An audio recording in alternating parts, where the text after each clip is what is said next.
Oh, lalu macam ni? Iya. Taruh lagi.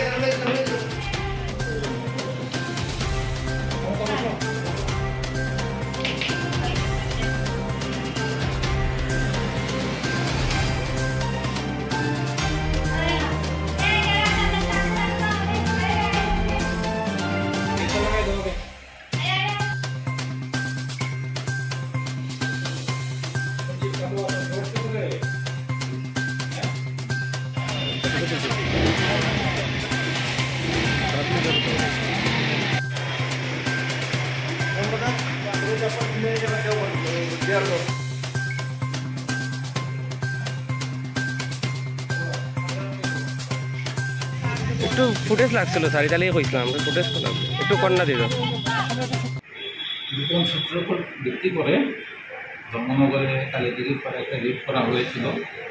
তো 3 জন ছেলে bike নিয়ে আসছিল। তো তাদেরকে আমরা চেকিং করি, তাদেরকে যে সময় আমরা চেকিং করি এবং চেকিংয়ের সময় তাদের কাছ থেকে 1400 ইয়াবা প্যাকেট পাওয়া গেছে। একটা বাইকও পাওয়া গেছে TR 05C6442। যে 3 জনকে অ্যারেস্ট করা হয়েছে তারা হলো আব্দুল কদুর কামেশ্বর বাড়ি, কাবিল আহমেদ বাড়ি শাহবাজপুর, আর শ্রীবাসনাথ তার বাড়ি হলো সরোহা কদমটি। এটাতে একটা কেস আজকে হয়েছে, এটাতে ইনভেস্টিগেশন করছে। গতকালকেও ধর্মনগর থানা এই রাজবাড়ি এলাকাতে যে বিশিষ্ট মাদক ব্যবসায়ী সঞ্জীব কালোয়ার তার বাড়ির থেকে রেড করেছিল। সঞ্জীব কালোয়ারকে হাতে নাতে ধরেছে, 6.5 গ্রাম হিরোইন পাওয়া গেছে তার কাছ থেকে।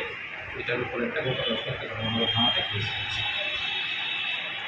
স্যার সবগুলোর আজকে এবং আজকের যে রেট হয়েছে সব কিছু মিলিয়ে কালোবাজারি কত হতে পারে এগুলোর মূল্য? আজকে যে ট্যাবলেট যেটা ধরা হয়েছে সেটা তো 14 লাখ টাকার উপর আছে এটার মূল্য।